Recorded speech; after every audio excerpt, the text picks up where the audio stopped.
അതിശയം തോന്നിയ സാധനമാണ് ഗൈസ്. റെയിൻബോ നല്ലോണം റെയിൻബോ ഒന്നും കാണാൻ പറ്റത്തില്ല, ലൈറ്റ് ആയിട്ടാണ് വന്നിരിക്കുന്നത്. നമുക്ക് നല്ലോണം കാണാൻ പറ്റുന്നില്ല.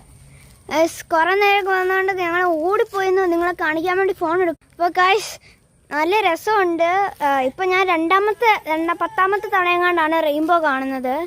ആൻഡ് പക്ഷെ ഞങ്ങളിവിടെ കഴിച്ചോണ്ടിരിക്കുകയായിരുന്നു. അന്നത്തേക്കാണ് ആ റെയിൻബോ കാണുന്നത് ഗൈസ്. അയ്യോ അത് ഗൈസ് അത് നല്ലോണം ഇപ്പൊ മാഞ്ഞു. അയ്യോ ഗൈസ് പോയി പോയി പോയി പോയി പോയി പോയിരിക്കുന്നു ഗൈസ് നമ്മുടെ റെയിൻബോ. എന്തായാലും ഇച്ചിരി ലൈറ്റ് ആയിട്ട് കാണാം. പോയി ഇപ്പൊ കുറച്ച് കാണാം, ഒരു തുള്ളി കാണാം. നിങ്ങൾക്ക് ക്യാമറയിൽ കൂടെ കാണാൻ പറ്റും. അപ്പോൾ ഗൈസ് ഇത്രേ ഉള്ളൂ, നമുക്ക് വീഡിയോ വൈൻഡപ്പ് ചെയ്യാം. ഞാൻ ആദ്യമായിട്ട് ഒന്ന് എടുത്തായിരുന്നു വീഡിയോ, റെയിൻബോയുടെ പകുതി എടുത്തായിരുന്നു. അത് കണ്ണ് കാണാവുന്നവർക്ക്, ഇച്ചിരിയൊക്കെ കണ്ണ് കാണാവുന്നവർക്കൊക്കെ അത് കാണാം. ഓക്കെ, അപ്പം ബൈ, വൈൻഡപ്പ് ചെയ്യാണ് ഗൈസ്.